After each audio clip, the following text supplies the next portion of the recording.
How to temporarily disable apps on Android.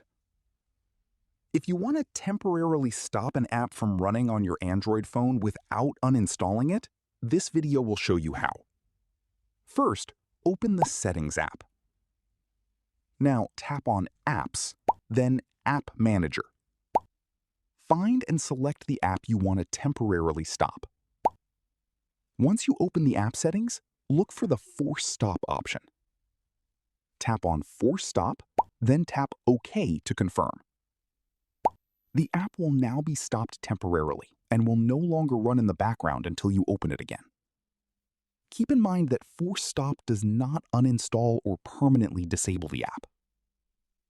That's how you can temporarily disable or force stop an app on your Android phone.